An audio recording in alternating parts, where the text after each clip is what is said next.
यार आप सभी को वेलकम करता हूं। देखिए, अब ये आपके तैयारी का लास्ट चांसेस है, ठीक है। एग्ज़ाम तक जितना हो पाएगा हम कोशिश करेंगे कि ज़्यादा से ज़्यादा क्वेश्चन जो है कवर कर ले, ठीक है। बाकी मैं ये भी कहूँगा कि जो लोग को बिल्कुल नहीं पढ़े हैं, बहुत दिक्कत है, तो उनको जो है कम से कम हम जहाँ पे डिटेल में बताए हैं कि क्या लिखना है, कैसे, उसमें टोटल डिटेल में पढ़ाए हैं। आपको जो है 21 से 22, ठीक है ना, 21 से 22 सेकेंड ईयर के हैं तो सेकेंड ईयर का जो है प्लेलिस्ट देखना चाहिए। हर एक सब्जेक्ट वाइज प्लेलिस्ट बना हुआ है, उसमें जो है आपके डिटेल से 2 क्वेश्चन, 1 क्वेश्चन, 3 क्वेश्चन के ऊपर चर्चा किया गया है। सब्जेक्ट वाइज प्लेलिस्ट बना है। सब प्लेलिस्ट में 28 से 30-32 वीडियो है लगभग में। आप अगर वो वीडियो कंप्लीट कर लेते हैं तो आपको डिटेल में हर एक चीज़ समझ में आ जाएगा, ठीक है। बाकी मैं यहाँ पे बताता हूँ। अब ये जो शुरू कर रहे हैं ये रिवीजन का फर्स्ट वीडियो है। क्या चीज़ का? रिवीजन के आपके जो है फर्स्ट वीडियो है, ओके। फर्स्ट वीडियो है जो कि हम लोग मेंटल हेल्थ नर्सिंग से शुरू कर रहे हैं, ठीक है। मेंटल हेल्थ नर्सिंग से देखिए, बहुत लोग कह रहे हैं कि सर क्वेश्चन बैंक कराइए। एक बात समझिए, क्वेश्चन बैंक का हर एक टाइप का जो ऑब्जेक्टिव होता है वो तो करा ही दिया हूँ, जाके देख सकते हैं प्लेलिस्ट में। क्वेश्चन ऑब्जेक्टिव तो करा ही दिया हूँ, चाहे मैचिंग हो, चाहे ट्रू फॉल्स हो, चाहे फिलअप हो, मैचिंग करा ही दिया है, समझ गए ना। अब रह गई बातें कि क्वेश्चन बैंक में जो क्वेश्चन पूछा गया है, तो देखिए क्वेश्चन बैंक के टोटल जितना भी क्वेश्चन है उससे एक्स्ट्रा क्वेश्चन तो हम कराए ही कराए हैं। बाकी जितने भी इंपॉर्टेंट क्वेश्चन हैं वो सब उसके अंदर आ गए हैं, ठीक है ना। तो जो लोग लगातार वीडियो मेरे देख रहे हैं उनको सब पता है और बहुत हद तक वो चीज़ों को समझ रहे होंगे। सिर्फ उनको रिवीजन की ज़रूरत है, जो कि हम यहाँ पे स्टार्ट कर रहे हैं, ठीक है। बाकी ये उनके लिए भी इम्पोर्टेंट है जो नहीं पढ़े हैं या पढ़ रहे हैं भूल जाते हैं, तो उनको ये बहुत ही शानदार है। यहाँ पे हम बेसिक जो है चीज़ें बताएंगे, ज़्यादा डीपली नहीं जाएंगे। डीपली जाएंगे तो पता है क्वेश्चन ज़्यादा नहीं हो पाएगा, समझ गए। तो डीपली अगर किसी भी क्वेश्चन में डाउट लगे, जाइए सीधा मैं डिस्क्रिप्शन में लिंक दे दूँगा, वहाँ जाकर आप पढ़ सकते हैं डिटेल में, वहाँ पे लिखा गया है, समझ गए। साथ में आप वीडियो भी देख सकते हैं प्लेलिस्ट में जाकर, समझ गए। बाकी ये रिवीजन वाला है, समझ गए, सब्जेक्ट वाइज होगा। आज मेंटल हेल्थ नर्सिंग के 3 से 4 क्वेश्चन करने वाले हैं, ठीक है ना, 3 से 4 क्वेश्चन, ओके। चलिए शुरू करते हैं। देखिए पहला क्वेश्चन है आपका, और सबसे पहले मैं पहले ये चीज़ें बता दूं कि आप लोगों को क्वेश्चन अब माइंड में सेट करना होगा, ठीक है। मैं फिर से बता रहा हूँ, एक कॉपी बनाइए, उस कॉपी में जैसे मैं यहाँ पे लिखा हूँ वैसे ही आप जो है वहाँ पे कॉपी में लिखते चलिए, ठीक है। ताकि आपसे रिवीजन भी हो जाएगा और लिखेंगे कॉपी में, इसी बहाने अगर लिखते हैं तो आपको अभ्यास हो जाएगा और लिखने से जो चीज़ें हैं माइंड में ज़्यादा सेट हो जाएगा, ठीक है। तो एक वीडियो यहाँ पे देख लीजिए और इसके बाद जो है कॉपी में लिख लीजिए, जिससे होगा क्या कि वीडियो तो देख ही लेंगे, साथ ही जो आप लिखेंगे तो वहाँ से भी रिविज़न और ज़्यादा मजबूत हो जाएगा, ओके। चलिए देखिए यहाँ पे पहला जो क्वेश्चन लेकर आए हैं कि मिसकंसेप्शन या discrimination toward mentally ill person, समझ गए ना। आपसे क्वेश्चन में पूछेगा 5 से या 10 नंबर में कि मानसिक रूप से बीमार या मानसिक रोगियों के प्रति गलत अवधारणा या भेदभाव का वर्णन कीजिए। मतलब किसी भी रोगी के लिए, जो रोगी मेंटली रूप से पागल है या जो व्यक्ति मेंटली प्रॉब्लम में रहता है, तो उसके साथ क्या क्या भेदभाव होता है, क्या क्या उसके प्रति गलत अवधारणा है, मिसकंसेप्शन है, जो कि समाज में हमारे जो है बना है, तो उसी चीज़ को लिखना है। चलिए हम लोग देखते हैं। मैं बार बार कहता हूँ कि ऐसे क्वेश्चन में आपको जो है अगर पॉइंट दिया है तो पॉइंट को पहले ध्यान में रखिए, ठीक है। देख लीजिए, समाज के लोगों में मानसिक रोगियों के प्रति गलत अवधारणा मुख्यतः अंधविश्वास या अज्ञानता के कारण उत्पन्न होती है, जो निम्न है, ठीक है। देखिए हमारे समाज में बहुत सारे पागल व्यक्ति, बहुत सारे मेंटली प्रॉब्लम वाले व्यक्ति होते हैं, जिससे लोग उसके गलत अवधारणा क्या क्या होता है व्यक्ति के प्रति, कोई आम इंसान के मन में या एक नॉर्मल व्यक्ति के मन में, जो पागल व्यक्ति है उसके प्रति क्या क्या जो है बातें होता है, क्या क्या गलत अवधारणा होता है, या क्या क्या जो है भेदभाव कर सकता है, ठीक है। तो चलिए हम लोग देखते हैं। सबसे पहले यहाँ पे देखिएगा, पहला जो पॉइंट आता है आप सभी के सामने है, देखिएगा पहला जो पॉइंट है हमारे सामने, मानसिक रोगी का कारण दैवीय शक्ति, ठीक है ना। मानसिक रोग का कारण दैवीय शक्ति। पहला तो लोगों के मन में ये चलता है कि किसी का अगर मेंटली प्रॉब्लम है तो ये जो है सुपर नेचुरल पावर, मतलब दैवीय शक्ति के कारण उसके अंदर है, ये गलत अवधारणा है, समझ गए ना। तो ये चीज़ें हो गया, पहला हो गया क्या चीज़, समझ गए कि मानसिक रोग का जो कारण है दैवीय शक्ति होता है, ऐसा लोग मानते हैं, अवधारणा बना है, समझ गए। तो फर्स्ट पॉइंट ध्यान में रखिएगा। दूसरा ध्यान में रखिएगा कि मानसिक रोग अनुवांशिक होते हैं। लोगों के मन में ये भी रहता है कि जो मेंटल होता है वो हेरिडेटरी होता है, अनुवांशिक होता है, समझ गए। अब ऐसा इसलिए होता है कि लोग सोचते हैं कि उसके ख़ानदान में कोई ना कोई एक ऐसा रहा होगा इसीलिए ऐसा है, समझ गए ना। तो लोगों को ये मन में बना है मिसपरसेप्शन कि मानसिक रोग जो होता है अनुवांशिक होते हैं, समझ गए। चलिए तीसरा पॉइंट है, देखिएगा लोगों के मन में ये भी धारणा रहता है कि मानसिक रोगों का कोई उपचार नहीं है, mental illness is not curable, समझ गए ना। लोगों के मन में ये हमेशा रहता है कि जो मानसिक रोग है, गलत धारणा ये रहता है कि मानसिक रोगों का कोई उपचार नहीं है, ठीक है। उसके बाद ये सबसे जो है भेदभाव उत्पन्न होता है। मानसिक रोग जीवन अपर्याप्त रहता है, ठीक है ना। Mental illness life is long, समझ गए। लोगों के मन में ये भावना रहता है, ये धारणा रहता है कि जो मानसिक रोग होता है यह जीवन में लंबे समय तक रहता है या जीवन भर रहता है। एक गलत धारणा लोगों के मन में होता है, ठीक है। नेक्स्ट पॉइंट है कि मानसिक रोग सामाजिक कलंक होता है। लोगों के मन में ये भी रहता है कि मेंटल इलनेस इज सोशल एस्टिग्मा, मतलब सामाजिक कलंक होता है, समझ गए। अब देखिए ये पॉइंट सब के अंदर जो है 2-2 3-3 लाइनें सब में लिखने का आपके अंदर एबिलिटी होना चाहिए। इस पॉइंट के हिसाब से आप तय कर सकते हैं। जैसे समझिए लोगों के मन में अगर ये मिसकंसेप्शन है कि मानसिक जो रोग होता है वह एक सामाजिक कलंक होता है, तो सामाजिक कलंक का मतलब क्या होता है कि समाज में कलंक जो है किसी व्यक्ति को कलंकित कहते हैं। क्यों कहते हैं, वो क्या काम करेगा। तो उसी प्रकार से अगर कोई मानसिक रोगी है तो वो कलंकित कैसे होता है समाज के लिए, वो क्या ऐसा बिहेव करता है जो लोग कहता है कि ये कलंकित है। तो इसी चीज़ को तो लिखना होगा, समझ गए ना। आपको समझने के ऊपर है, मैं ये सब पढ़ा चुका हूँ, बाकी रिवीजन है। देखिए मानसिक रोग संक्रामक होते हैं। लोगों के मन में ये भी रहता है कि मानसिक रोग संक्रामक होते हैं, कंटेजियस होता है, ठीक है ना। मानसिक रोगी ज़्यादा खतरनाक होते हैं। लोगों के मन में ये रहता है कि जो मानसिक रोगी होता है ज़्यादा खतरनाक होता है और इसी कारण उससे जो है दूर भागता है लोग और भेदभाव भी करता है, समझ गए, more dangerous. Okay next point देखिएगा कि एक समान व्यक्ति कभी असमान नहीं हो सकता है। लोगों के मन में धारणा रहता है कि एक जो समान व्यक्ति जो है कभी असमान, मतलब जो एक समान व्यक्ति कभी असमान नहीं हो सकता है। लोगों के मन में ये भी धारणा रहता है कि एक नॉर्मल व्यक्ति जो होता है वह कभी असमान, मतलब कभी वह मेंटली प्रॉब्लम में नहीं हो सकता है, ठीक है ना।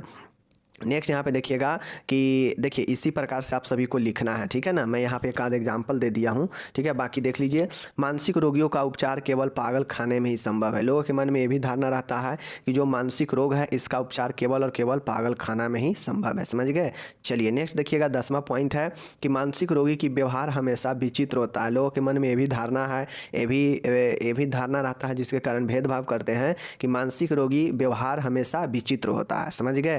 तो ये चीज़ें होता है। ओके चलिए उसके बाद यहाँ पे आप लोग देखिएगा कि मानसिक रोग की संभावना बच्चों व वयस्कों को कम होती है। लोगों के मन में ये भी मिसकंसेप्शन रहता है कि गलत धारणा रहता है कि मानसिक रोग का जो संभावना है बच्चों और वयस्कों में कम होता है, जबकि ऐसा नहीं है। यह बच्चों और वयस्कों में भी होता है। बच्चों में क्या होता है, मेंटल रिटार्डेशन, मंदबुद्धि होता है, ठीक है ना। उसके बाद एपिलेप्सी भी होता है, लेकिन वयस्कों में तो और ज़्यादा होता है, ठीक है ना। और नेक्स्ट यहाँ पे आप लोग देखिएगा, नेक्स्ट पॉइंट है कि समय के साथ मानसिक रोग ठीक हो जाता है। लोगों को ये लगता है कि जो मानसिक रोग है बड़ी आसानी से ठीक हो जाता है, मतलब इतना ज़्यादा हल्के में भी लोग ले लेते हैं, समझ गए ना। तो ये जो है आप लोग यहाँ पे देखिएगा कुल 12 पॉइंट है। जो लोग को अगर एक बार में नहीं समझ में आए वीडियो को फिर से बैक कीजिए और एक बार उसको रिपीट कीजिए, ठीक है। चलिए ये चीज़ हो गया। चलिए नेक्स्ट हम लोग यहाँ पे देखते हैं कि मनोरोग नर्सिंग के सिद्धांत का वर्णन कीजिए, ठीक है। देखिए आपसे ये भी क्वेश्चन पूछ सकता है 5 या 10 नंबर में, ये भी इंपॉर्टेंट क्वेश्चन है, ठीक है ना, कि साइकेट्रिक नर्सिंग का क्या क्या प्रिंसिपल होता है, प्रिंसिपल बताइए। ओके चलिए प्रिंसिपल देख लीजिए कि कौन कौन से सिद्धांत होता है। अब देखिए सिद्धांत कोई भी क्षेत्र में काम करता है। सिद्धांत का मतलब होता है कि एक बेहतर तकनीक, एक बेहतर बुद्धि का प्रयोग, एक बेहतर काम काज करने का जो है तकनीक, मतलब ज्ञान होना, समझ गए ना।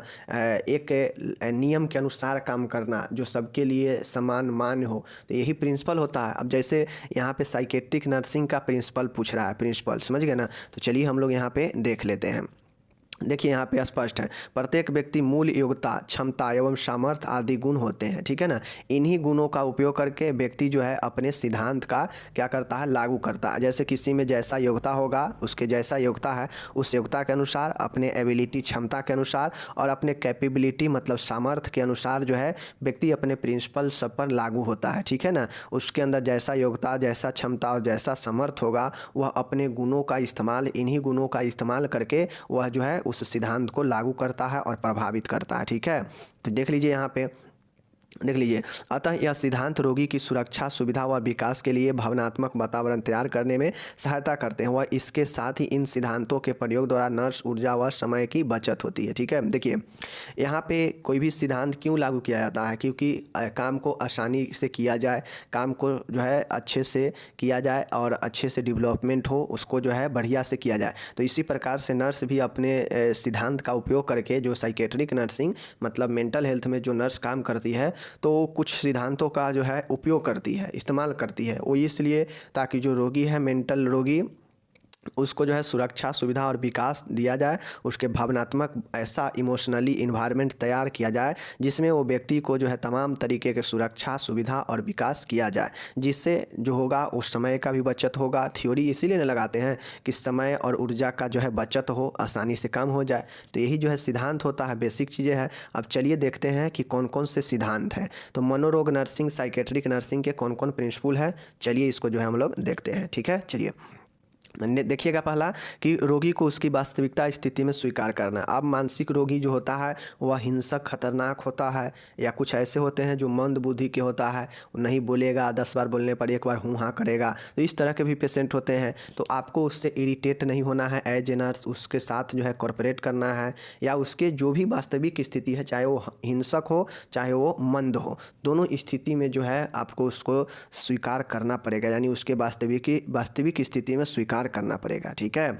नेक्स्ट पॉइंट है कि चिकित्सीय उपकरण के रूप में स्वयं की समझ को काम में लाना। अब जितने भी चिकित्सीय उपकरण है जिसके द्वारा पेशेंट को जो है इस्तेमाल लाया जाएगा, उसे पेशेंट को इलाज करने में चिकित्सीय, समझ गए ना। तो जैसे ईसीटी वगैरह क्या है, एक उपकरण ही है, और सारे उपकरण होते हैं जिसके द्वारा डायग्नोसिस से लेकर हर एक चीज़ में उपयोग लाते हैं उपकरण को, ठीक है ना। तो वैसे उपकरण को समझ होना चाहिए जिसे इसे उपयोग में लाया जाए, काम में, ठीक है ना। तो ये दूसरा पॉइंट है, ठीक है। तीसरा पॉइंट है कि रोगी में सुरक्षा की भावना बनाए रखने के लिए सतत व्यवहार करना, ठीक है ना। अब रोगी के साथ ऐसा व्यवहार करें कि रोगी को लगे कि हाँ हमें सुरक्षा मिल रहा है, उसमें ऐसा जो है सुरक्षा का भावना जो है तैयार करना, ऐसा बनाना जिससे जो है उससे व्यवहार जो है व्यक्ति को सुरक्षा प्रदान करने के लिए हो। तो वही है तीसरा पॉइंट कि रोगी में सुरक्षा की भावना बनाए रखने के लिए सतत व्यवहार करना, ठीक है ना। मतलब एक जो है अच्छा सा व्यवहार, समझ गए ना, एक समान व्यवहार जो है बनाए रखना ताकि पेशेंट को लगे कि हाँ जो है हमें सुरक्षा मिल रहा है, ऐसा भावना उसमें रहे, ठीक है। तीसरा पॉइंट हो गया।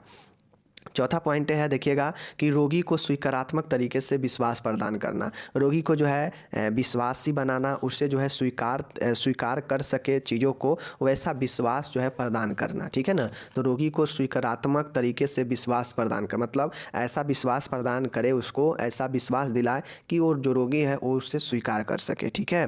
चलिए नेक्स्ट देखिएगा कि रोगी में व्यवहार में बदलाव भावनात्मक अनुभवों के आधार पर लाना, ठीक है ना। रोगी के बिहेवियर, चूँकि यह मेंटली साइकेट्री के क्षेत्र है, तो यहाँ पे उसके व्यवहार को चेंज किया जाता है। व्यवहार को चेंज जो है उसको इमोशनली एक्सपीरियंस के आधार पर उसे व्यवहार में जो है बदलाव लाने का प्रयास करना, ठीक है। तो ये पांचवा चीज़ हो गया। नेक्स्ट है छठा पॉइंट, देखिएगा कि रोगी में अनावश्यक चिंता की वृद्धि को रोकना। अब रोगी में घबराहट हो, कुछ ऐसा चीज़ों को जो है क्या हो, उसमें रोगी में जो है, रोगी के अगर ज़्यादा चिंता सताए तो ऐसे जो है अनावश्यक फालतू के चिंतों को, वृद्धि को रोकना नर्स का ये प्रिंसिपल होता है, ठीक है। उपचारात्मक एवं यथार्थवादी नर्स रोगी संबंध को बनाए रखना। अब आप लोग TNPR भी आज आप लोग देखेंगे, TNPR नीचे जो है हम डिटेल में पढ़ाए हैं, ठीक है ना, थ्योरेपेटिक नर्स पेशेंट रिलेशनशिप। तो जो उपचारात्मक और यथार्थवादी जो नर्स रोगी के संबंध होता है उसको जो है बनाए रखना, ठीक है ना। उसके बाद देखिएगा यहाँ पे नेक्स्ट है 8वां पॉइंट है कि रोगी के व्यवहार को समझने हेतु वस्तुनिष्ठ व और निर्णायक दृष्टिकोण रखना। ठीक है ना, पॉइंट कहता है कि रोगी के व्यवहार को समझने हेतु ऑब्जेक्टिव व और निर्णायक दृष्टिकोण रखना, मतलब आसान चीज़ें रखना ताकि जो है रोगी के व्यवहारों को आसानी से समझ सके और उस पर जो है उद्देश्यपूर्ण और अनिर्णायक दृष्टिकोण रखना, मतलब उस पर जो है नज़र रखना ताकि आप उसके व्यवहार को समझ सके, रोगी को। समझ गए। नेक्स्ट पॉइंट है देखिएगा, शारीरिक और मौखिक दबाव से यथासंभव बचे। अब पेशेंट को जो है आपको फिजिकली या जो है शारीरिक दबाव या मौखिक दबाव, ओरली दबाव जो है देने से बचे, मतलब उस पर प्रेशर ना डाले। ठीक है ना। नेक्स्ट है मनोरोग विज्ञान नर्सिंग में रोगी के व्यवहार व उसके कार्यों को समझने का प्रयत्न करे। ठीक है ना। अब मनोरोग नर्सिंग विज्ञान में रोगी का जो भी बिहेवियर, जो भी कार्य होगा उसको जो है समझने का प्रयास करे, प्रयत्न करे कि रोगी जो है कैसा काम, कैसा बिहेव कर रहा है। समझ गए। चलिए नेक्स्ट पॉइंट यहाँ पे देखिएगा, रोगी को ज्ञान स्तर के अनुसार उसकी देखभाल में काम आने वाली विधियों उससे समझाई जानी चाहिए। अब जो ऐसे रोगी है जो मेंटली रूप से थोड़ा प्रॉब्लम है, उसको जो है रोगी के जितना भी ज्ञान है उसके ज्ञान के अनुसार जो है उसको में काम आने वाले उन सभी विधियों को उसे समझाना चाहिए, जिससे उसको काम आए और वो ज्ञान, और वो अपने ज्ञान के इस्तेमाल करके अपने मेंटली प्रॉब्लम को दूर कर सके। ठीक है ना। नेक्स्ट पॉइंट और आखिरी पॉइंट है देखिएगा यहाँ पे 12 नंबर पॉइंट है कि नर्स द्वारा रोगी की देखभाल के समय नर्सिंग के मूल सिद्धांतों का पालन करना चाहिए। ठीक है ना। अब नर्स द्वारा रोगी को जब देखभाल दिया जा रहा हो तो उस समय नर्स को जो है नर्सिंग के जो फंडामेंटल थ्योरी है, राइट्स है, उसको जो है पालन करना चाहिए। तो ये कुल 12 पॉइंटें हैं जो कि नर्स जो है साइकेट्रिक नर्सिंग यानी मनोरोग नर्सिंग का सिद्धांत है। ठीक है। अगर जिनको भी लगता हो कि अभी हम एक बार में नहीं समझे हैं तो वो बैक चल जाए और फिर से एक बार शुरू से उसको देख ले, एक बार रिपीट करके। समझ गए।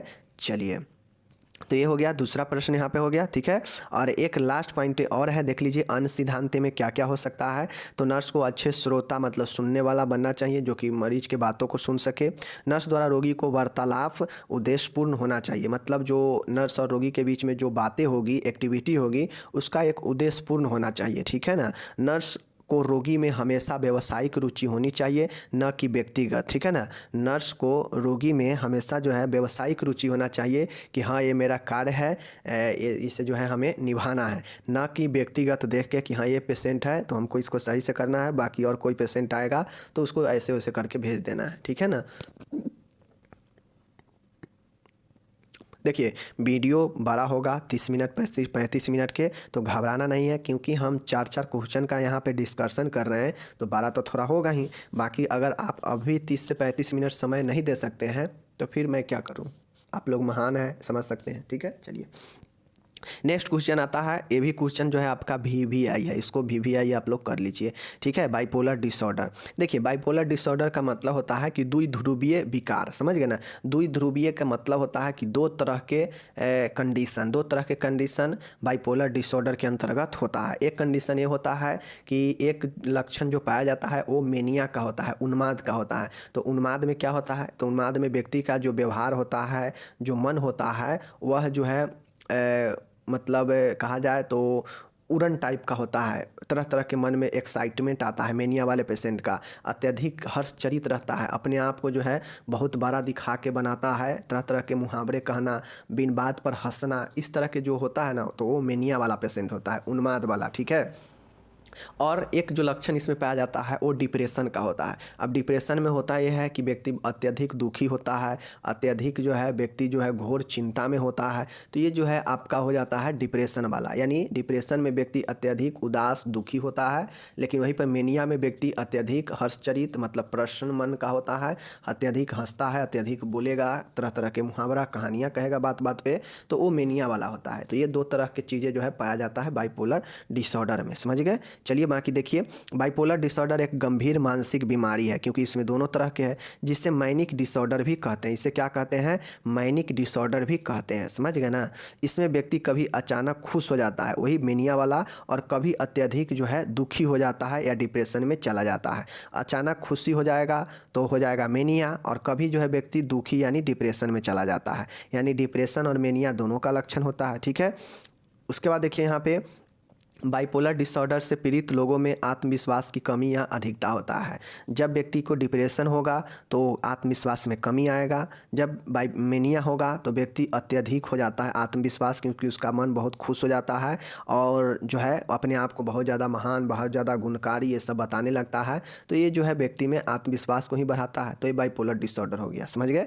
चलिए अब बाइपोलर डिसऑर्डर के प्रकार देख लीजिए। देखिए, एक होता है बाइपोलर डिसऑर्डर 1 होता है, और एक होता है बाइपोलर डिसऑर्डर 2 होता है, और एक होता है साइक्लोथैमिक विकार। ठीक है ना, ये 3 होता है। देख लीजिए, पहला बाइपोलर 1, जिस रोगी में उन्माद के पूर्ण लक्षण अथवा मिश्रित लक्षण दिखाई देते हैं उसे इस श्रेणी में रखा जाता है। ठीक है, देखिए पहला, अगर किसी को बाइपोलर डिसऑर्डर 1 होता है तो उसमें जो होता है तो उन्माद के कंप्लीट लक्षण दिखते हैं। मतलब व्यक्ति बहुत ज़्यादा खुश, बहुत ज़्यादा आत्मविश्वासी, बहुत ज़्यादा जो है बातें करने वाला, बहुत ज़्यादा मुहावरे बनाने वाला, ठीक है ना, और हल्का फल्का दुखी वाला भी होता है। तो ये टाइप 1 जो है बाइपोलर डिसऑर्डर के होता है। तो इसमें कंप्लीट मेनिया या फिर जो है मिश्रित लक्षण दिखाई देता है। ठीक है, मिश्रित लक्षण के मतलब दुखी वाला भी और सुखी वाला, बहुत ज़्यादा खुश और बहुत ज़्यादा दुखी, दोनों टाइप के लक्षण दिखाई देगा। तो बाइपोलर डिसऑर्डर 1 होगा। ठीक है, लेकिन मेनिया का कंप्लीट लक्षण भी 1 में ही होता है। ठीक है,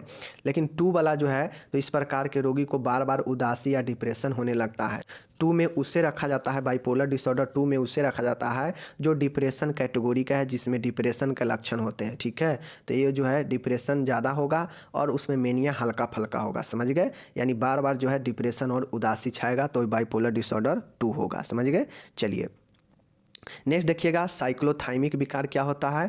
तो इस प्रकार की बीमारी में पीड़ित व्यक्ति को साल में कम से कम 4 बार उदासी या मैनिया का तेज़ी से असर होता है। देखिए, साइक्लोथाइमिक विकार होता है तो चूँकि यह एक बाइपोलर डिसऑर्डर के प्रकार है तो हो सकता है इसमें मेनिया का भी लक्षण हो, खुशी प्रश्न वाला भी, या डिप्रेशन मतलब उदासी दुखी वाला भी हो सकता है। तो ये जो लक्षण व्यक्ति में जो है कम से कम साल में 4 बार आता है, मेनिया या डिप्रेशन का, और तेज़ी से असर करता है, तो यही साइक्लोथाइमिक विकार होता है, समझ गए।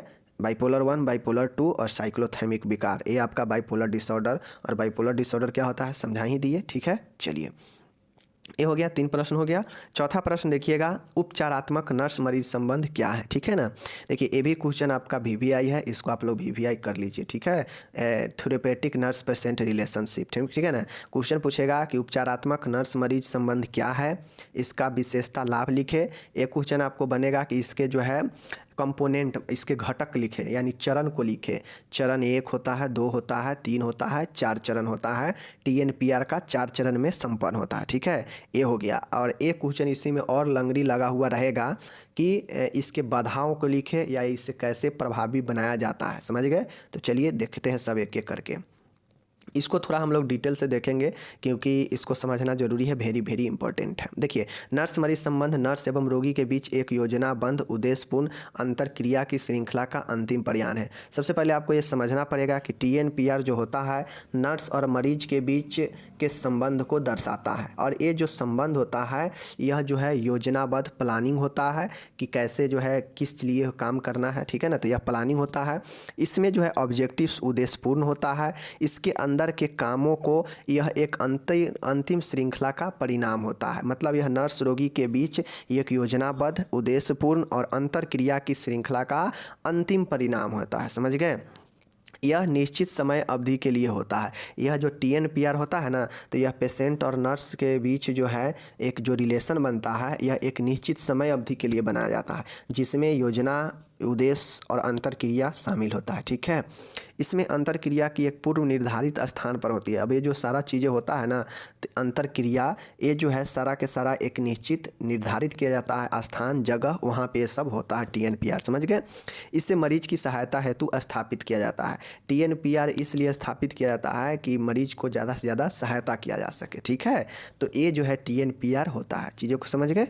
चलिए अब देख लीजिए TNPR का क्या लाभ होता है। ठीक है ना, आपसे क्वेश्चन पूछेगा कि TNPR का लाभ लिखें। चलिए देख लीजिए क्या क्या लाभ होता है। एडवांटेज, देख लीजिए, यह मरीज की बीमारी की जांच करने में मदद करता है। नर्स पेशेंट के बीच जब संबंध बनता है तो नर्स क्या करती है कि उसे मरीज के बीमारियों को जांचने में मदद करती है। तो यही है कि यह बीमारी को जांचने में मदद करता है। ओके, यह मरीज में संप्रेषण में सहायता करता है। मतलब संप्रेषण मतलब कम्युनिकेशन, बातचीत करने में मरीज को सहायता करता है इसके द्वारा, ठीक है ना, TNPR के द्वारा। ओके, चलिए नेक्स्ट देखिएगा कि यह मरीज की विषम परिस्थितियों में सामंजस्य स्थापित करने की क्षमता में वृद्धि करता है। ठीक है, यह मरीज के समाजीकरण में मददगार है। यह मरीज की समस्या को हल करने में भी मदद करता है। ठीक है, उसके बाद देखिएगा यहाँ पे देखिएगा कि यह मरीज को नए प्रकार के व्यवहार एवं प्रतिमान को अपनाने में भी सहायता प्रदान करती है। यह मरीज को उसकी समस्याओं के लिए वैकल्पिक उपाय खोजने में मदद करता है। मतलब समझिए, अगर कोई एक मेंटली प्रॉब्लम है तो उसको नर्स जो है क्या क्या जो है सहायता कर सकती है। तो वही जो है TNPR में जो संबंध होगा वह नर्स ही मरीज को सहायता करेगा, चूँकि यह स्थापित ही इसलिए किया जाता है, मरीजों के लिए किया जाता है। तो मरीज को नर्स क्या क्या करेगी, चूँकि यह मेंटल का है, मेंटली इल पेशेंट का बात हो रहा है, यहाँ पे मानसिक रोगियों का बात होगा। तो मानसिक रोगियों के बीच में क्या क्या जो है नर्स करेगी, उसी चीज़ को तो यहाँ पे लिखना है। ठीक है ना, तो मैं बार बार कहता हूँ, जिस भी जगह पर आपको जो है कन्फ्यूजन हो, एक बार बैक में जाए और उसको जो है रिपीट कर ले। ठीक है, चलिए अब नेक्स्ट हम लोग यहाँ पे देखते हैं कि वो तो हो गया लाभ, कि क्या क्या लाभ मिलेगा TNPR से। अब यहाँ पे TNPR का विशेषता देखिए कि क्या क्या विशेषता होगा। ठीक है, देख लीजिए, इन संबंधों की स्थापना रोगी की प्रभावी देखभाल हेतु की जाती है। इसका विशेषता ये है कि TNPR इसीलिए किया जाता है ताकि एक इफेक्टिव केयर जो है प्रदान किया जा सके। ठीक है ना, प्रभावशील। उसके बाद देखिएगा यहाँ पे यह प्रक्रिया योजनाबद्ध व उद्देश्यपूर्ण होता है, जो कि ऊपर भी देखे हैं, ये इसका विशेषता है। इन संबंधों की स्थापना केवल चिकित्सीय काल के लिए होता है। इसका जो स्थापना होता है ना, यह केवल और केवल डॉक्टरेट मतलब क्लिनिकल फीचर जो होता है चिकित्सीय काल के लिए होता है, जब देख रेख चलता है उसी समय के लिए। समझ गए, तो ये इसका विशेषता हो गया। विशेषता में कुछ ज़्यादा नहीं है, समझ गए। चलिए अब आपसे इसका क्वेश्चन पूछेगा कि इसका फेज या स्टेप बताइए, चरण बताइए किसका, या अवस्था बताइए therapeutic nurse patient relationship TNPR का। ओके, चलिए देख लीजिए यहाँ पे कौन कौन जो है। देखिए, तो कुल हम आपको पहले ही बता दिए कि यह कुल जो है निम्नलिखित जो है 4 अवस्थाओं में पूर्ण होता है। पहला जो है pre interaction phase. Pre interaction phase में क्या होता है, देख लीजिए, यह अवस्था नर्स व रोगी के मध्य वास्तविक संपर्क से पहले ही शुरू हो जाती है, जिसमें नर्स स्वयं को रोगी के देखभाल, अपने भय को कम करने व अपनी कमियों को दूर करने में काम लेती है। इसमें नर्स निम्न कार्य करती है। देखिए, प्री इंटरेक्शन फेज के मतलब होता है पूर्व अंतःक्रिया चरण। मतलब चूँकि ये सारा जो खेला है TNPR का, यह इसके अंदर जो है अंतःक्रिया जो होता है उसी का एक खेला है, समझ गए ना। अब इसमें जो है अंतःक्रिया के अंतर्गत 4 चरण होता है। प्री इंटरेक्शन होता है, समझ गए। प्री इंटरेक्शन में नर्स जो है खुद को तैयार करती है कि कैसे हम पेशेंट के साथ जो है बिहेव करेंगे, बर्ताव करेंगे, कैसे पेशेंट का सामना करेंगे, उसको जो है कैसे देखभाल करेंगे, और खुद को आत्मविश्वासी और खुद को पर्सनालिटी डेवलप करती है, आत्मविश्वास जगाती है ताकि पेशेंट से सामना कर सके। और ये जो सारा चीज़ें होता है यह पेशेंट के संपर्क से, पेशेंट के मिलने से जो है क्या होता है, पहले ही होता है, शुरू हो जाता है। नर्स अपने आप को तैयार करती है। तो ये पूर्व अंतःक्रिया चरण होता है। ठीक है, जिसमें देख लीजिए कौन कौन से चीज़ों का ध्यान रखा जाता है नर्स के द्वारा। नर्स जो है स्वयं का परीक्षण करती है, वह मूल्यांकन करती है कि हाँ हम पेशेंट के लिए तैयारी है, या पेशेंट को कैसे निरीक्षण करेंगे, कैसे मूल्यांकन करेंगे। ठीक है, स्वयं के बारे में समझना। नर्स जो है खुद को समझती है कि हम क्या है नहीं है, स्वयं को भय भगाती है, अंधविश्वास व दुर्भावनाओं को हटाती है। नर्स यहाँ पे जो है पेशेंट से मिलने से पहले खुद को भय से मुक्त, अंधविश्वास से दूर और दुर्घटनाओं को हटाती है। समझ गए। चलिए नेक्स्ट देखिएगा, ये सब प्री इंटरेक्शन फेज में जहाँ पे नर्स खुद को तैयार करती है, स्वयं में आत्मविश्वास, सेल्फ कॉन्फिडेंस को बढ़ाती है, पूर्वाग्रह को छोड़ना, प्रीजुडिस रिमूव मतलब अनुमान, पूर्वानुमान को हटाती है, मरीजों से संबंधित जानकारी एकत्रित करती है। ठीक है ना, उसके बाद है कि कैसा मरीज है नहीं है, समझ गए। अपने स्वास्थ्य दल के अन्य सदस्यों की सलाह लेना, अब उसके आसपास जो भी स्वास्थ्य दल है उससे सलाह लेती है। अंतःक्रिया चरण के लिए अपने लक्ष्यों को निर्धारित करती है। अंतःक्रिया चरण में जो चरण है जो आप देखेंगे और देख रहे हैं, इसमें लक्ष्य को निर्धारित करती है नर्स कि हमको क्या करना है। अपनी संप्रेषण कलाओं में सुधार करती है। नर्स जो है तैयारी करने के लिए अपने कम्युनिकेशन को भी सुधार लाती है। अगर उसको कठोर वाणी है और बहुत ज़्यादा बोलती है तो उस पर जो है सुधार लाती है। ठीक है, स्वयं को मानसिक रोगियों की देखभाल हेतु तैयार करना, ठीक है ना। नर्स जो है क्या करती है, स्वयं को मरीज को हैंडल करने के लिए, देखभाल करने के लिए स्वयं को तैयार करती है, ठीक है। तो ये आपका हो गया प्री इंटरेक्शन फेज, पूर्व अंतःचरण क्रिया, ठीक है। अब यहाँ पे है ओरिएंटेशन फेज। और अब क्या होता है, अब खुद को नर्स अपने आप को तैयारी, आत्मविश्वासी, मरीज को देखने लायक, सेल्फ कॉन्फिडेंस, ये सब बना चुकी है, अपने अंदर आत्मूल्यांकन कर चुकी है, ठीक है ना। ये सारा चीज़ें प्री इंटरेक्शन फेज में हो चुका है। तो अब आता है ओरिएंटेशन फेज, परिचय चरण, ठीक है। देख लीजिए, इस चरण में नर्स और रोगी के मध्य परिचय करवाया जाता है तथा नर्स रोगी से संबंध स्थापित करने के लिए मंच तैयार करती है, ठीक है ना। देखिए, इस चरण में नर्स जो होती है रोगी के मध्य परिचय करवाया जाता है, ठीक है, तथा नर्स रोगी से संबंध स्थापित करने के लिए मंच तैयार करती है। नर्स को शुरुआती अवस्था में निम्न बातों को ध्यान रखना चाहिए, ठीक है। देखिए, जब ओरिएंटेशन फेज दूसरा स्टेप है तो यहाँ पे नर्स और पेशेंट के बीच परिचय ओरिएंटेट कराया जाता है, ताकि इसमें जो है नर्स और रोगी के बीच में जो है संबंध स्थापित करने का मंच तैयार करती है नर्स, समझ गए। और नर्स जो है शुरुआती अवस्थाओं में इसमें निम्न बातों को ध्यान में रखती है, ठीक है ना। देखिए, प्री इंटरेक्शन में खुद को इम्प्रूव, खुद को तैयार करने के लिए जो है काम की। अब दूसरा स्टेप होता है, इसमें परिचय होता है, जहाँ पे पेशेंट और नर्स मिलती है और नर्स जो है पेशेंट का परिचय करती है, ठीक है। देख लीजिए, कुछ पॉइंटें हैं। नर्स रोगी के मध्य विश्वासपूर्ण संबंधों की स्थापना करना।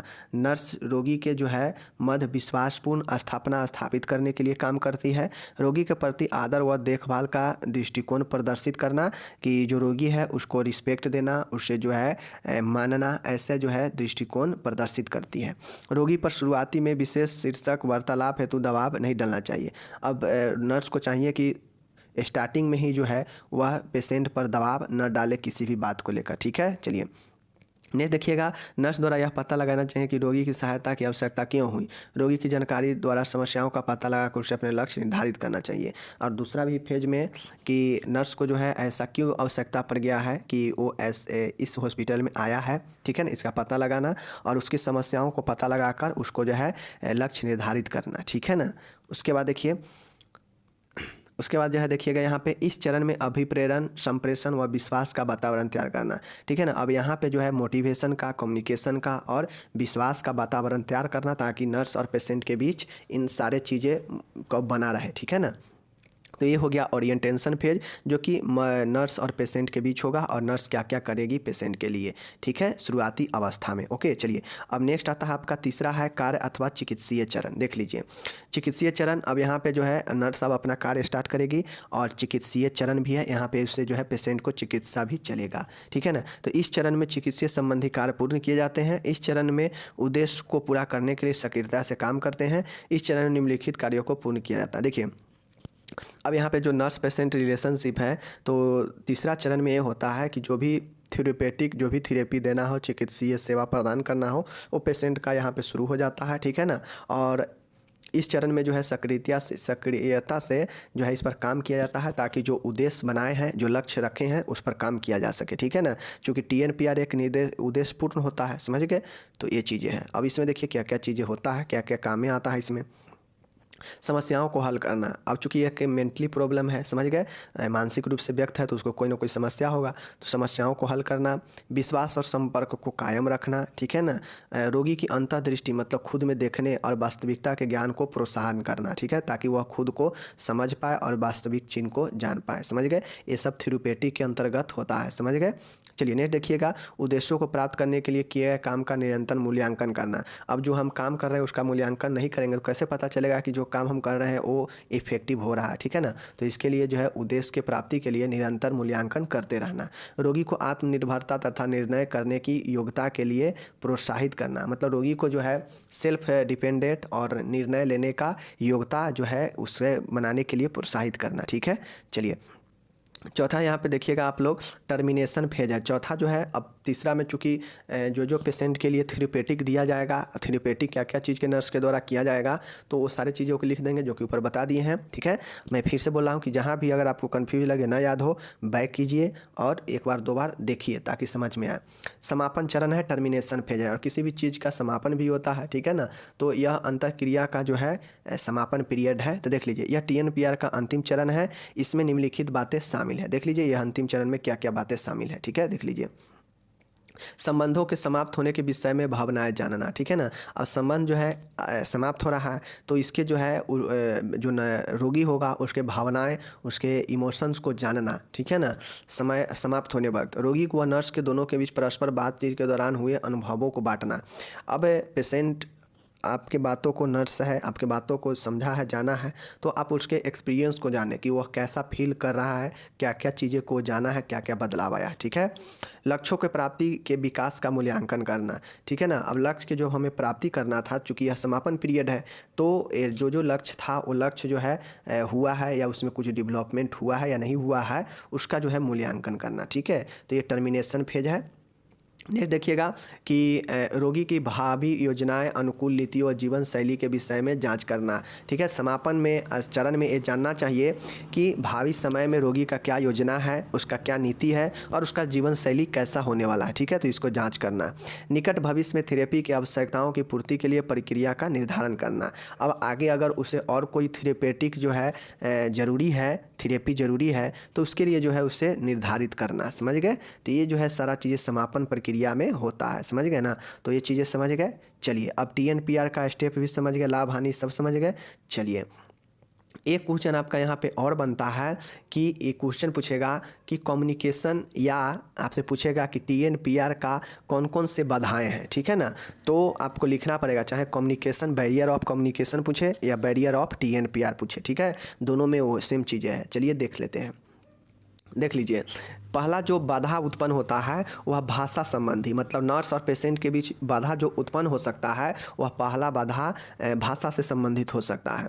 इसमें तकनीकी भाषा का प्रयोग या त्रुटिपूर्ण भाषा के प्रयोग से समस्या हो सकती है तथा गलत अनुवाद करने पर भी समस्या हो सकती है। देखिए भाषा का संबंधी बाधाएं, अब चाहे नर्स और पेशेंट के बीच की बातें हो, और चूँकि जो बातें होगा वो कहीं ना कहीं कम्युनिकेशन है। अब इस कम्युनिकेशन में भाषा संबंधी अगर त्रुटियाँ होगा या सही भाषा का चयन नहीं होगा, बहुत ज़्यादा टेक्निकल डिफ़िकल्ट लैंग्वेज का यूज करेंगे, तो क्या होगा कि पेशेंट आपके बात को समझ नहीं पाएगा या आप उसके बात को नहीं समझ पाएंगे, तो फिर दिक्कत होगा। तो भाषा संबंधी बाधाएं आता है TNPR में या कम्युनिकेशन में, समझ गए। कम्युनिकेशन का बाधा पूछेगा फिर भी, और TNPR का बाधा पूछेगा फिर भी, दोनों में ही होगा, ठीक है। चलिए दूसरा देख लीजिए, भावनात्मक या मानसिक बाधा है। दूसरा आता है मेंटल या इमोशनली बाधा। ये समस्या निम्न होती है, ठीक है। बाधा के मतलब क्या होता है, समस्या।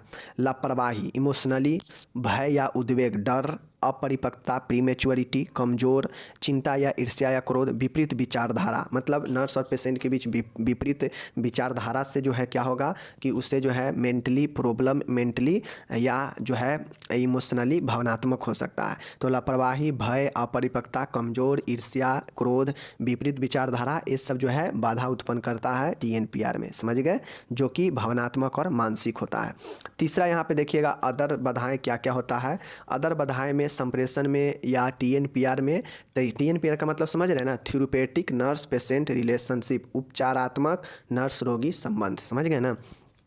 तो देखिए संप्रेषण, कम्युनिकेशन या TNPR में अन्य बाधा क्या क्या हो सकता है, देख लीजिए। पहला बाधा है ज्ञान इंद्रियों का विकार, समझ गए ना। संचार माध्यमों की कमी, मतलब कम्युनिकेशन का जो है कमी, समझ गए। TNPR में विश्वास का कमी, अगर TNPR में विश्वास का कमी होगा तो अन्य बाधा उत्पन्न हो सकता है, ठीक है। वातावरण का प्रभाव, किस वातावरण में आप हैं उसका प्रभाव पड़ेगा। समय का अभाव, अगर समय का कम है, कम देंगे TNPR में या कम्युनिकेशन में, तो उतना ही जो है यह क्या होगा, बाधा उत्पन्न होगा, ओके। आलोचना का भय, पेशेंट का आप आलोचना करेंगे या आपका आलोचना पेशेंट करे, तो इसका जो है भय हो सकता है TNPR में या कम्युनिकेशन में। तो ज्ञान इंद्रियों में विकार, संचार माध्यमों की कमी, TNPR की कमी, वातावरण का प्रभाव, समय का अभाव, आलोचना का भय, ये सब जो है अन्य बाधा उत्पन्न करता है TNPR में या कम्युनिकेशन में, समझ गए। चलिए ये तो हो गया बाधा। अब आपसे पूछेगा कि उपचारात्मक नर्स रोगी संबंध के कैसे प्रभावी बनाया जाए या कम्युनिकेशन को कैसे प्रभावी बनाया जाता है, तो चलिए देख लीजिए। यहाँ पे देखिए संप्रेषण को अधिक प्रभावी बनाने के लिए नर्स को संप्रेषण या उसी को TNPR कहिए। कम्युनिकेशन अलग है लेकिन TNPR अलग है, लेकिन दोनों एक दूसरे से जो है रिलेटेड है, ठीक है ना। संप्रेषण को अधिक प्रभावी बनाने के लिए नर्स को मरीज के सामने अपने विचार स्पष्ट रूप से व्यक्त करना चाहिए, ठीक है। वह आसान भाषा का भी प्रयोग करना चाहिए। नर्स को संप्रेषण को प्रभावी बनाने के लिए निम्न लैडर पद्धति का प्रयोग करना चाहिए, ठीक है। देखिए, संप्रेषण हो या TNPR हो, इसको अधिक प्रभावी बनाने के लिए नर्स को जो है मरीज के सामने अपने विचार को क्लियर, आसान से और स्पष्ट रूप से रखना चाहिए, ताकि जो आपके विचार है, आपके भाषा है, उसको जो है मरीज अच्छे से और प्रभावी रूप से समझ सके। तो इसके लिए लैडर पद्धति का उपयोग किया जाता है। TNPR या कम्युनिकेशन को जो है इफेक्टिव बनाने के लिए लैडर पद्धति का उपयोग करते हैं। देख लीजिए लैडर पद्धति क्या होता है। लैडर कहा जाए तो L4 होता है। लैडर मतलब L4 look at the eye, maintain eye to eye contact. देखिए, लुक एट द आई मतलब आँखों पर देखे पेशेंट को समझ गए, और आँखों से आँखों का जो संपर्क है उसको मेंटेन रखें, समझ गए। तो ये पहला हो गया। ए है लैडर का बाद ए है। A for ask appropriate question, कुछ ऐसे क्वेश्चन पूछे जो नर्स जो है क्या करेगी, उसको समस्या को समाधान करने वाली क्वेश्चन पूछ सकती है, ठीक है। मन के कोई भी क्वेश्चन हो पूछने के लिए कहे। उसके बाद है D for do not interpret. Do not interpret का मतलब है कि खंडित ना करे, बीच में जो चीज़ों को तोड़े नहीं, समझ गए, काटे नहीं बात को, जिससे TNPR या जो है कम्युनिकेशन प्रभावित हो सकता है। इफेक्टिव करना है तो look at the eye and maintain eye to eye contact, okay. मतलब क्या चीज़ कि आँख से आँखों का जो है प्रभावी बनाए और आँखों में देखे, समझ गए, क्वेश्चन पूछने का मौका दे, ठीक है ना, खंडित ना करे, डू नॉट इंटरप्रेट, ठीक है। उसके बाद डबल D है तो D फॉर होता है डू नॉट चेंज सब्जेक्ट, विषय का बदलाव ना करें बीच में, ठीक है। बदलने से क्या होगा, फिर से नया सब्जेक्ट आएगा और फिर से समझने में दिक्कत होगा। E for express emotion with control. अब जो भावनात्मक जो एक्सप्रेस है, जो व्यक्त हो रहा है, उस पर नियंत्रण करें, मतलब भावनाओं में बहे नहीं, समझ गए। चलिए, और R फॉर होता है रिस्पॉन्सिबली लिसन, मतलब जो है ध्यानपूर्वक सुने, समझ गए, चाहे आप सुने उसके बातों को या जो है वो आपके बात, मतलब नर्स पेशेंट का बात सुने या पेशेंट नर्स का, लेकिन ये रिस्पॉन्सिबली होता है यहाँ पे नर्स की पेशेंट के बात को अच्छे से सुने, समझ गए। या कम्युनिकेशन को इफेक्टिव या TNPR को इफेक्टिव बनाने के लिए सुनना भी ज़रूरी है, अगर किसी के बात को नहीं सुनेंगे तो फिर दिक्कत होगा। तो ये सारे जो चीज़ें हैं, लैडर पद्धति का उपयोग जो है आपका किया जाता है TNPR या कम्युनिकेशन को इफेक्टिव बनाने के लिए, ओके। चलिए, ये 40 मिनट का वीडियो अगर आपको अच्छा लगा तो 4 क्वेश्चन आप लोग समझ गए होंगे, तो कमेंट शेयर लाइक ज़रूर करें, और जहाँ भी कंफर्म नहीं लगे वहाँ पे 1-2 बार देखने का प्रयास करें बैक करके, और वीडियो को रोक कर समझें ताकि आपको यूजफुल मिले, ठीक है। बाकी ये हो गया आज आपका मेंटल हेल्थ नर्सिंग का 4 क्वेश्चन। इसी प्रकार से जो है अब कल जो है हम लोग लाएंगे मेडिकल सर्जिकल का, तो आप लोग ऐसे ही देखते रहिए डेली बाय डेली। और मैं ये कहूँगा जरूर कि एक कॉपी बनाइए, उस कॉपी में जैसे जैसे मैं यहाँ पे लिखा हूँ वीडियो एक बार देख लीजिए और फिर एक बार जो है लिखने का प्रयास कीजिए, चाहे देख के लिखिए चाहे वीडियो देखने के बाद लिखे, लेकिन एक सिस्टमेटिक तरीका में एक ही कॉपी में सभी विषय का बनाते चले, जिससे आपको रिवीजन करने में एग्ज़ाम में जब जाएंगे तो अच्छा रहेगा, समझ गए, एक कॉपी ही रहेगा। ओके, धन्यवाद।